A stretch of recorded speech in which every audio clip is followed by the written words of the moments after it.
Hello, and welcome to the Reykjavík Newsdesk. I'm Andie Sophia Fontaine, and I'm here with a very special episode for you today, wherein I'm going to go over all of Iceland's political parties with a brief summary of how the system works. If you like the content that you see here, be sure and like and subscribe, and if you really like the content you see here, check out the Patreon link in the description below. But now, let's get started in talking about Iceland's political parties. Before I explain the political parties, I should give a brief summary on the system itself, because that's important to understand how these people get into power in the first place. So, Iceland's parliament has 63 seats. How do they fill them? Well, this begins with party primaries. Iceland has 6 voting districts, okay? And in the run-up to the elections, each party will typically have a primary, wherein party members will vote. So basically the way it works is people who want to run for office will run for a particular district, and they'll run for a spot on the list. So, for example, the fictional politician Gunna Jónsdóttir might be running for first seat in the Reykjavík North district for the party. All right? So then all of the members of this party will vote, and then the party tallies the results, and then they'll come up with their lists. So the party will have a list of candidates, usually 25 in number, for Reykjavík North, Reykjavík South, South Iceland, Northwest, etc. This means that when you go to vote, you're not voting for individual candidates. When you open up your ballot, you will see parties. You vote for parties, all right? And that party will have like a list of candidates under each one. And the party has already decided for you who's going to be getting first and second and third and fourth choice. And there's nothing you can change about that, except you can cross names off of the list, but only for parties you're voting for. So if you went into the voting booth and you wanted to vote for the party, and you saw that Gunna Jónsdóttir, your personal favorite, was only in second place on this list, and some other guy you've never even heard of or you don't like personally is in first place, you can cross his name off the list. Now, this name crossing off only applies to lists that you're voting for, okay? If you vote for one list but cross somebody else's name off on another list, then that ballot's going to get thrown away, and it's not going to work for you. On the general election day, the ballots of each district are tallied, and through mathematical magic, they work out how many of the top candidates from which list have managed to make it forward. Now, these vote counts can be pretty complicated and can involve people gaining or losing seats as the night continues, which is why election night can be kind of a nail biter, especially for some parties that are in a fighting seat, or bout off the sæti, as they say in Icelandic. This also involves a thing called the equalizing seat, which is really complicated. In fact, a bit too complicated for me to go into in this video. When all is said and done, when all the ballots have been counted and all the calculations have been made, we will then know how many seats in Parliament each party got, if any. And that's when the real fun begins. The parties begin talking to one another and seeing if they can find any common ground with one another. And if 2 or more parties, comprising at least 32 seats in Parliament, are able to find that common ground, then they will go to the president and say, hey, we have a mandate to form a government, what do you say? And then the president will usually approve that, although not always. The president usually will approve that. And then we have a government. Bear in mind, this process can sometimes take weeks to work out, though. So in the meantime, there's a lot of speculation and a lot of pundits and head scratching and columns in newspapers that we have to endure until we have a coalition government in place. Anyway, that's the basic nuts and bolts of how we get those parties in Parliament. So without further ado, let's move on to the parties themselves. Now, I'm only going to be covering the parties that are in Parliament right now, as well as the parties that are in Reykjavík City Hall. Because if I were to cover every political party in Iceland, this video would be feature length. You know, we would be reaching Lord of the Rings lengths of videos here. There are so many political parties in Iceland. Some of them are strictly regional, and some of them are national, but have never been able to get enough votes to get close to getting a seat in Parliament. So we're only going to deal with the parties that are currently in Parliament or Reykjavík City Council. So, here we go. First off, we have the Independence Party. They were formed in 1929 and currently have 16 seats in Parliament. Their chair is Minister of Finance Bjarni Benediktsson. Now, this party is the big one. they're usually polling at the top consistently, usually with a support of around 20 to 25%. And that's because they're more than a political party, they're a way of life. Just belonging to this party can open all kinds of doors for you, especially in business. Now, formally, this is our conservative party. To our American viewers, this is conservative in the sense of being classical liberals. And again, to American viewers, when I say classical liberals, I mean more Adam Smith than Sarah Silverman. They're really big on privatizing things. That is basically their raison d'etre, it seems to me.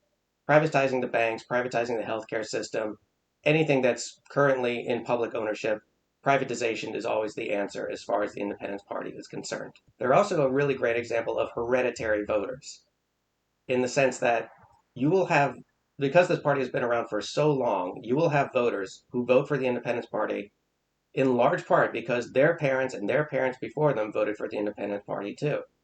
And so that's why, despite so many people having so many problems with this party, they're not going anywhere anytime soon. They're probably always going to be a part of some sort of government. In fact, they have been for decades, with one exception, and that was after the financial collapse of the country. In that case, from 2009 to 2013, we had a left-wing government where the Independence Party was in the opposition, but apart from that, the Independence Party is almost always in the government. Moving on, the Progressive Party. Formed in 1916, this makes them Iceland's oldest surviving political party. They have 8 seats in parliament, and their chair is Minister of the Interior, Sigurður Ingi Jóhannsson. The Progressive Party was originally an agrarian farmers' party. That's why their symbol to this day is the letter B, which stood for Bændaflokkurinn, or the Farmers' Party. Today, they're still popular in the countryside, and they're pretty much about as centrist as it gets. They will align themselves with literally any party whatsoever if it means that they get to be in a power-sharing agreement. And that's as true as it is for Parliament as it is for City Hall. They are Iceland's centrist party, despite what other parties may claim. So those are 2 parties in the ruling coalition government, and now the party that leads the ruling coalition, the Left Green Party. They were formed in 1999, and they have 9 seats in parliament. Their chair is Prime Minister Katrín Jakobsdóttir. Now, the history of this party is pretty interesting, because given the stalwarts that the Independence Party and the Progressive Party had been, the left-wing parties decided it would be a good strategy for all of them to combine into one big party. And they almost succeeded, but there was one faction that were a bit further to the left than the others who would not budge on certain issues. In particular, they would not budge on their belief that Iceland should withdraw from NATO altogether. This party became the Left Green Party. They're expressly environmentalist, as the name might suggest. They're also feminist and anti-militarist. Now, following the elections of 2017, when all the votes were counted, there were some very interesting results, and some people were asking whether or not the Left Greens would form a coalition with the Independence Party and the Progressive Party. Prominent members of the Left Greens wrote columns in newspapers scolding these people because the Independence Party and the Progressive Party have historically been the enemies of the Left Greens. It's the leftists in Iceland who would refer to the Independence Party as the bird of prey because the symbol for the Independence Party is the eagle. And there was a very popular slogan in the Left Greens in particular that was, "I never voted for the Progressive Party. Aldrei kaus ég Framsókn." And so, when coalition talks began between these 3 parties, and they announced that they were, in fact, going to form a coalition government in 2017, a lot of people were surprised and disappointed. Since then, it's been apparent that the Independence Party, who have the lion's share of ministries in the government, have pretty much been running the show, pushing forward very restrictive immigration bills, for example, and this has made a lot of people who used to vote for the Left Greens very disappointed. The Left Greens are pretty much like that friend you had in high school who listened to Rage Against the Machine and went to anti-war rallies. But once they went to college, they started seeing a business major, got married, got a haircut, and now defers all their opinions to their spouse. Next up, the Social Democratic Alliance. They were formed in 2000, they have 8 seats in parliament, and their chair is Logi Már Einarsson. This was the grand leftist party that I was referring to earlier. And they are social democrats, to a T. If you know anything about social democrats, that's what they're like. They have distinguished themselves, though, in being Iceland's first pro-EU party. They were in favor of Iceland joining the EU back when most Icelanders did not want Iceland to join the EU. And to this day, it pretty much like kind of flips and flops back and forth between just a slight majority want to join the EU and a slight majority do not want to join the EU. But when this party was in government in 2009, they began the accession process of Iceland joining the EU, and it got pretty far. But when this government fell apart in 2013, following the elections at that time, this process was brought to a screeching halt. However, the EU has said that if Iceland ever wants to pick up the thread at some point in the future, we can begin talks again about joining the European Union, should we choose to do so. Next up, the Pirate Party. They were formed in 2012, they have 6 seats in Parliament, and their chair is Smout McCarthy, also known as the Nerd Party. Well, this was originally a party for people who never log off. They've since become arguably the most left-wing party in Parliament. They're pro-democracy, pro-transparency, and anti-corruption, which makes them not very popular, but that's where they stand. And they do usually poll really, really well, at least up until election day. Who knows what happens inside of the actual ballot booth, but they always poll really well. Next up is the Center Party, formed in 2017. They have 9 seats, and their chair is Sigmundur David Gunnlaugsson. Does that name ring a bell? It might, because he used to be Prime Minister of Iceland and chair of the Progressive Party.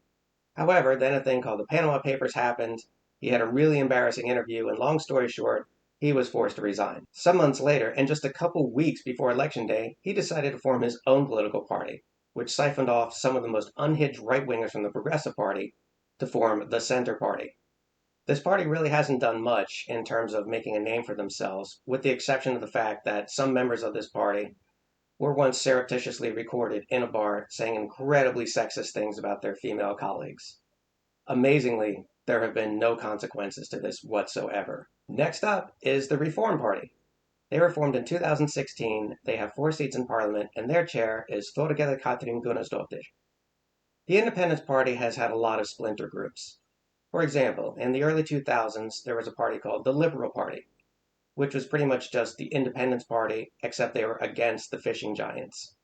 Later on, they would become known as the Racist Party, and they completely fell apart. You don't hear anything from them anymore. The Reform Party is also arguably a splinter party of the Independence Party, except this party is comprised of conservatives who are actually pro-EU.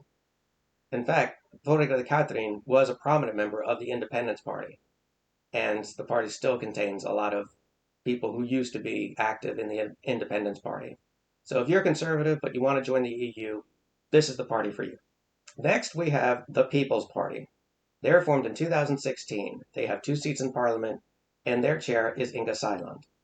You know those people in the comment sections of articles about immigrants or refugees or asylum seekers who are always like, why aren't we doing anything to help our own poor and disabled and homeless and elderly?